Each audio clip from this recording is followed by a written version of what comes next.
네, 안녕하세요. 여러분들의 스토어메이트 돈블링입니다. 치열한 경쟁 속에서 최소한의 경쟁력을 확보하기 위해선 소량이더라도 중국 사입이 필수가 된 요즘인데요. 그래서 오늘은 정말 많은 분들이 궁금해하시는 중국 수입에 대해 진짜 자세하게 다뤄보고자 합니다. 중국 수입 전체 과정에 대한 이해와 결제 부분까지 전반적인 내용에 대해 설명드려 보겠습니다. 중국 수입에 대해 관심이 조금만 있으신 분들이라면 대략 이런 순서로 진행이 되시는 건 아실 거예요. 상품 발주한 상품이 입고되고 입고된 상품을 검수해서 선적을 하고 세관을 통해서 통관이 되면 내 창고로 도착하겠구나 라고 생각하셨을 텐데, 큰 흐름은 이렇게 진행되는 건 맞지만 과정마다 세부적으로 아셔야 되는 것들이 있겠죠. 자, 다시 한번 제가 그러면 디테일하게 과정을 한번 풀어볼게요. 먼저 1688에서 상품을 검색을 하게 되고요. 검색한 상품 중에 마음에 드는 것들을 품목 리스트로 작성합니다. 이 품목 리스트를 가지고 에이전시는 해당 업체와 컨택하여 세부 사항들을 조율을 하고요. 그런 다음 발주를 진행하게 됩니다. 중국 창고로 직결된 제품을 검품 검수 과정을 거치게 되고요.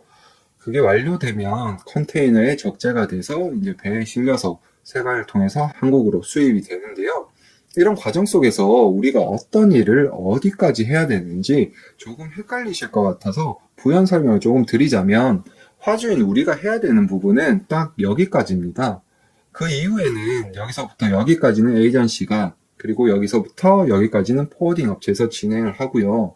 마지막으로 보세 구역에서 세관을 거쳐 반출된 물건들은 국내 물류 업체를 통해서 최종 도착지로 보내지게 됩니다. 이 과정에서 나는 처음이라 잘 모르는데 혹시나 문제가 생기거나 세관에서 연락이 오면 어떡하지라고 걱정하실 수도 있지만, 현실적으로 결제나 통관 이슈가 아닌 이상은 연락이 안 옵니다, 여러분. 걱정 안 하셔도 돼요. 우리가 해야 될 일은 제품 소싱에만 더 집중하면 되고, 좀 더 잘 팔기 위해 판매 활동에만 전념해 주시면 됩니다. 전체적인 흐름은 이제 알았으니까 각 단계별로 좀 더 자세하게 한번 알아보도록 할게요. 그 전에 무역 용어 이 세 가지는 꼭 아셔야 돼서 먼저 설명을 드리자면, 첫 번째가 CBM이거든요. 이 CBM은 해상 운임을 책정할 때 이제 가로, 세로, 높이 1m 기준으로 부피 단위로 기준 금액으로 산정이 되기 때문에 꼭 아셔야 되고요. 예를 들어 80cm 곱하기 50cm 곱하기 30cm의 박스는 CBM으로 계산해보면 0.12CBM이 나오는 걸 보실 수 있겠죠. 물류 회사마다 좀 다른 게 1CBM 이하에 대한 금액은 다 받는 업체도 있고요. 아니면 나눠서 세부적으로 받아주시는 업체도 있기 때문에 운송사마다 다르니까 한 번씩 확인해 주시는 걸 추천을 드립니다. LCL은 이제 한 컨테이너를 꽉 채우지 않고 배에 실으면 그만큼 공간에 대한 로스가 나잖아요. 그래서 선적하려는 물건이 한 컨테이너를 채우지 못하는 소량일 때 한 컨테이너를 채우기 위해 여러 업체의 물건을 함께 실어서 보내는 걸 말합니다. 아무래도 여러 업체의 물건이 섞이다 보니까 이제 적재 하는 과정에서 파손이 되거나 분실이 되는 문제도 발생될 수가 있으니까요. 꼭 참고를 해주시길 바랄게요. FCL은 LCL과 반대로 컨테이너 하나를 한 업체의 물건으로 가득 적재하는 것을 말합니다. 무역에서 쓰이는 컨테이너 단위는 20피트, 40피트, 하이큐 이런 식으로 나눠지고요. 반캔 또는 한 캔으로도 표현하기도 하더라고요. 자, 용어에 대해서 이제 아셨으니 본격적으로 설명을 한번 드려볼게요. 여러분들이 중국에서 물건을 수입하고자 한다면 1688에서 수입할 제품을 찾아서 가격과 옵션, 수량, URL 등의 기본 정보들을 품목 리스트에 꼼꼼하게 기재해 주셔야 됩니다. 1688에서 상품을 찾는 방법과 품목 리스트 작성 방법은 지난 영상에서 말씀드렸었는데, 혹시 못 보신 분들은 먼저 해당 영상을 보시고 오늘 영상을 보시면 이해가 더 빠르실 거예요. 품목 리스트를 작성하는 이유는 자체적으로 발주한 제품들에 대한 정보를 한 번 더 확인하고 수입 원가를 통해 경쟁력을 파악하는 기준이 되기 때문인데요. 그보다 발주 단계에서 에이전시와의 원활한 소통을 위해서 꼭 필요합니다. 내가 수입하고자 하는 제품에 대한 가격과 정확한 옵션에 대해 전달을 해줘야 되는데, 이런 서류로 작성된 것들이 없으면 추후에 문제가 발생 시 책임 소재가 불분명해지고 해결하기가 힘들어지겠죠. 이렇게 작성한 상품 목록을 에이전시에게 전달하게 되면 에이전시는 품목 리스트에 기재된 해당 업체들을 검증하는 단계를 거치게 됩니다.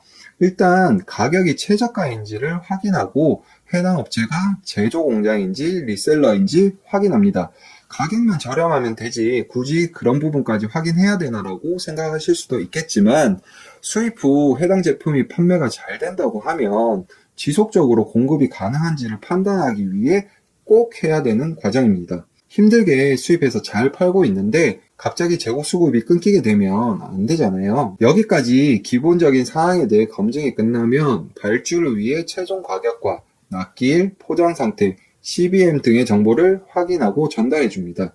그런 다음 해당 제품이 인증이 필요한 제품이라면 빠른 인증 진행을 위해서 관련 서류와 샘플을 미리 화주에게 전달해 줍니다. 브랜드를 준비하시는 분들을 위해 로고 인쇄나 패키지 변경, 한글 설명서 등에 대한 작업이 가능한지 확인하고, 가능하다면 시안 파일을 전달받아서 판매자와 소통을 통해서 이제 정확하게 진행되도록 관리 감독까지 합니다. 그런 다음 최종적으로 물건을 발주하게 되고, 처음 시작하게 되면 보통 소량 다품종으로 수입을 진행하시게 되는데, 이때 각 업체들과 소통을 하기에는 너무 많은 에너지가 소비가 되기 때문에 이런 역할을 에이전시가 대행해 준다고 봐주시면 됩니다. 이렇게 발주한 제품들은 중국 내 창고로 이제 하나씩 직결이 되게 되는데요. 창고 역시 에이전시가 소유하거나 아니면 연계된 곳이기 때문에 매우 편하게 이용하실 수가 있습니다. 물건이 중국 창고에 입고되면 에이전시는 다음과 같은 작업들을 진행을 하게 되는데요. 첫 번째가 검품 검수고요. 두 번째가 그 검품 검수 결과에 대해서 화주에게 사진이나 동영상을 통해서 전송을 해줍니다. 그리고 원산지 표기 작업이나 이제 출발 일자 등을 협의하는 과정을 거치게 되는데요. 저는 진짜 검품 검수를 위해 수수료가 들지만 에이전시를 이용한다고 보셔도 되는데요. 요즘엔 좀 많이 개선된 듯 하지만 예전에는 일부 중국 판매자들은 진짜 답도 없었습니다. 화이트 100개를 주문했는데 재고가 없으면 없다고 미리 얘기를 해주셔야 되잖아요. 근데 말도 안 하고 그냥 80개만 보내버립니다. 검수 작업이 없으면 저희가 100개를 받았는지 80개를 받았는지 알 방법이 없잖아요. 진짜 어이없지만 검수가 없으면 그냥 80개가 한국으로 들어와 버립니다. 또 어떤 경우가 있냐면 화이트 100개를 주문했는데 화이트 색상이 없으면 위쪽만, 박스 위쪽만 화이트로 덮어놓고 아래쪽은 다른 색상으로 채워서 보내는 경우도 허다하더라고요. 한국에서는 정말 상식적으로 이해되지 않는 일들이 빈번하게 일어나는 게 바로 중국입니다. 마음의 준비를 좀 하셔야 될 것 같고요. 상상을 초월하는 일들이 정말 많습니다. 이런 피해를 막기 위해 검품 검수 작업을 거치는데, 이 검품 검수 작업은 약식 또는 전수 형태로 진행이 됩니다. 보통은 랜덤으로 하는 약식 형태로 많이 진행을 하는데, 제품 가격이 비싸고 파손에 민감한 제품의 경우에는 전수 검사를 통해서 불량을 파악하고 패키지 보강 작업을 통해서 불량률을 줄일 수가 있습니다. 단 전수 검사의 경우에는 추가 비용이 발생될 수 있으니까 참고해 주시고요. 검품 검수 과정이 끝나면 그 결과나 이슈 사항에 대해서 이제 화주에게 사진이나 동영상을 통해 전달하고요. 이제 진행 여부를 최종적으로 결정하게 됩니다. 원산지 표기는 다른 게 아니고 중국 제조 제품들을 보면 택이나 하단에 메이드 인 차이나라고 찍혀 있는 거 보셨죠? 이 제품이 중국에서 생산된 제품이란 걸 표기해주는 작업이에요.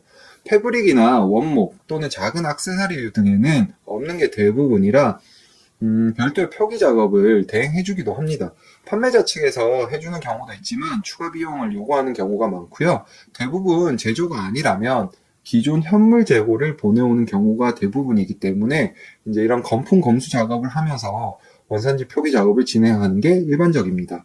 이 작업이 끝나게 되면 화주와 출발 일정을 협의하게 되고요.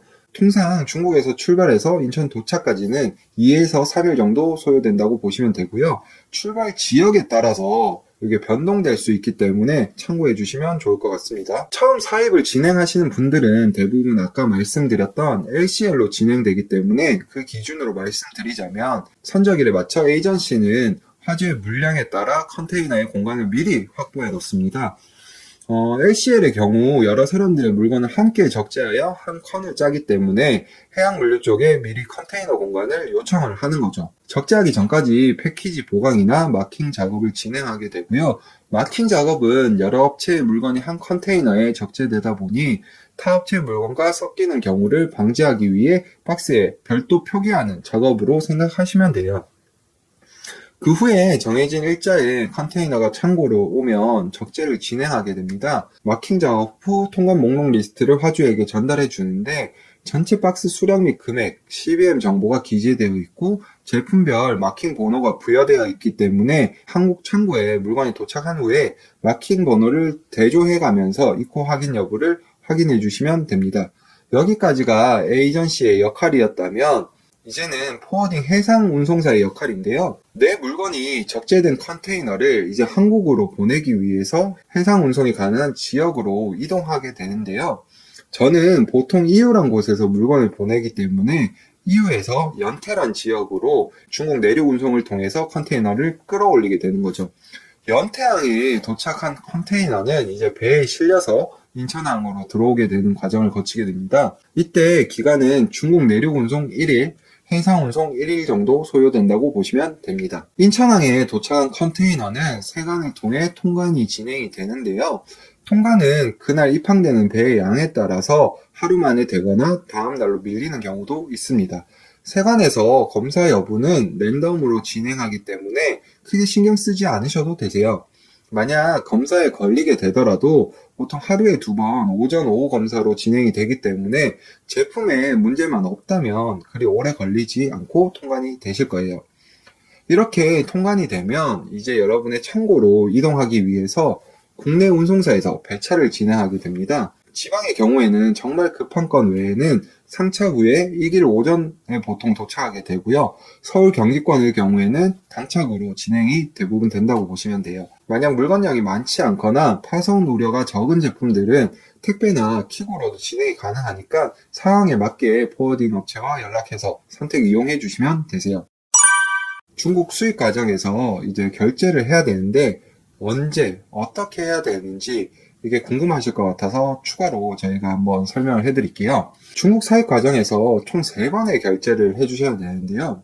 중국 물건 발주 시에 1차 결제가 들어가고요. 통관 진행 시 2차 진행이 됩니다. 국내 창고에 물건이 도착하고 마지막 3번째 결제가 진행이 되는데 1차 결제에 포함된 내역은 수입할 물건값과 그 물건들이 창고를 직결하기 위해서 택배비가 필연적으로 발생이 되는데 그 택배비, 내륙 택배비라고 하죠. 그것과 거기서 검수 검품 작업을 진행하게 되면서 발생되는 인건비와 작업비 등이 1차 결제라고 생각해 주시면 되시고 배에 실려서 2차 결제가 진행이 되는데 해상 운임과 간부가세, CO 비용, 문서 작업비, 관세사 수수료 등이 포함되어 있습니다. 통관 후에는 이제 국내 화물에서 배차가 되고요. 내 창고까지 물건을 끌어와 주시기 때문에 이제 국내 운송비에 대해서 마지막 결제를 하게 되면 모든 수익 관형에 대해서 결제가 완료됩니다. 오늘은 간단하게 어떤 단계에서 입금을 하는지 정도만 알아봤는데요. 다음에는 비용 관련해서 각 단계별 인보이스나 정산서에 대해서도 실제로 보여드리면서 자세히 한번 다뤄보도록 할게요. 오늘은 중국 수입 과정에 대해서 전반적으로 알아봤는데요. 여러분들이 생각하셨던 것보다 그리 어렵지도 그리 복잡하지도 않은 과정이시란 걸 아마 느끼셨을 거예요. 오늘 영상을 통해서 중국 수입이라는 과정이 조금 편하게 다가갔으면 좋겠습니다. 오늘도 긴 시간 시청해 주셔서 너무 감사드리고요. 도움이 되셨다면 좋아요와 구독 부탁드리겠습니다. 그럼 안녕.